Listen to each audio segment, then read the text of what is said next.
Hey everyone, welcome back. Bigelow Reviews here. I am Brent Bigelow, and I have a new review for you, and that is Suicide Boys' latest album, Sing Me a Lullaby, My Sweet Temptation. So Suicide Boys are a punk rap hardcore group out of New Orleans, Louisiana, and they have a very loyal internet fan base with a lot of eclectic people, younger kids, all of that.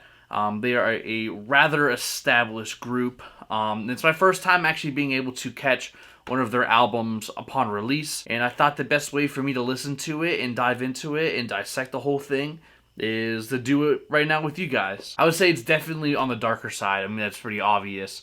They have this kind of like, for me, I love some old school hip hop. They have like a Goody Mob, Bone Thugs and Harmony vibe to them. How they kind of have some like melodic like rapping to their voices and to their music, and it's kind of menacing and super dark and like depressing type of lyrics about suicide and drug abuse, drug sobriety, all of that. A lot of these lyrics are rather relatable for like a lot of the younger crowd, like the like 16 to 18-year-old crowd who's kind of seen a little bit more life than most people have. One of the coolest parts about this group, though, is how everything they've done is in-house. Like, the two members of the group are, like, related. They're family. They have their own record label called G59. They've been around since 2014. They have a slew of EPs and have recently dropped, like, 3 albums the last few years.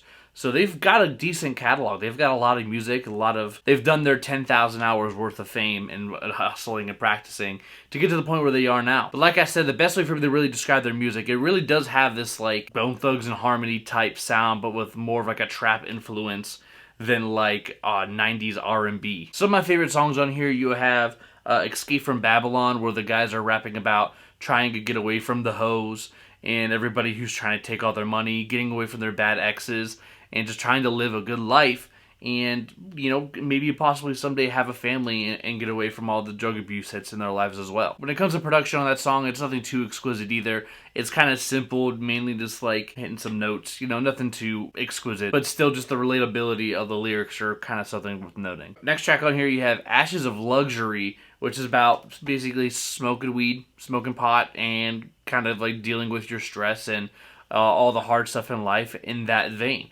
which is kind of like the MO of most of Suicide Boys records and songs. On the track Eulogy, one of my favorite tracks on here, you have a really fantastic and amazing sample by Notorious B.I.G. using his song Suicidal Thoughts, which is that is Suicide Boys' MO. That song is basically everything they kind of talk about. But with this song compared to Biggie's track, Suicide Boys are talking about popping pills and relaxing with a gun on your lap. Another song on here that I kind of enjoyed was actually Fucking Your Culture. Watch your profanity. That track I found really amusing.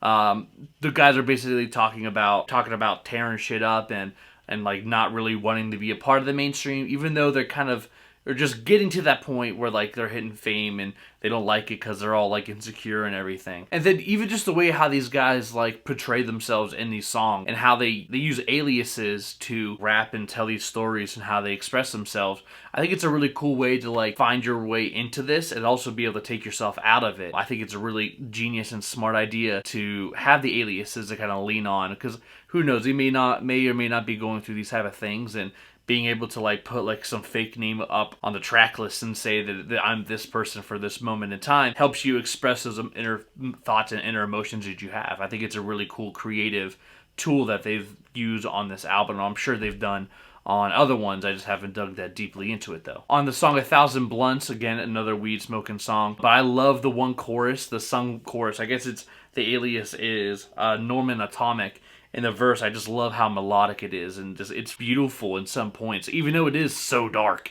It's just beautiful at the same time. But like I say, with me really getting my first real deep listen into it, I get why the kids love this music and love Suicide Boys. Then on the track, The Evil That Men Do, there's a really awesome, like I mentioned, there's like kind of have this Goody Mob thing going on, but they actually sample the dun dun dun dun part from Cell Theory by Goody Mob. The production on this track is just dark, it's brooding, it's scary, it's menacing, and that same thing could be said with most of the production on this project. But before this album even released, this kind of was like a fan favorite leaked track, and everyone just kind of knew the song was on the project. Like, I love how good this song is, I'm glad it's properly released, blah blah blah. But on this song, both of them are rapping about handling with sobriety, dealing with life, and especially avoiding social media, and just kind of they're keeping their best to stay on the down low with fame coming towards them. My only issues with this track, this song actually does end on a really just abrupt note. It just kind of goes, "Buh," and that was it. And like, that's the end of the album. Like, it's the last track. I'm like, oh, that's it. It was really just abrasive. Like, it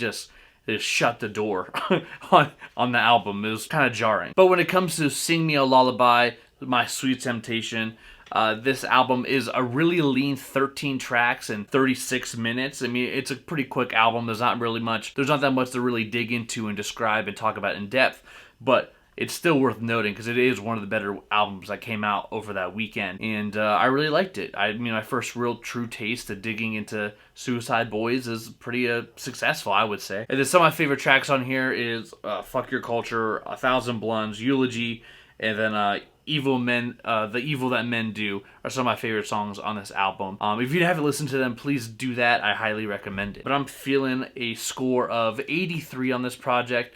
But what do you think? Put your scores down in the comment section below. Make sure you like, subscribe, and share this video with all of your besties and all your homies. And I'll see you guys in the next one. Biggie out.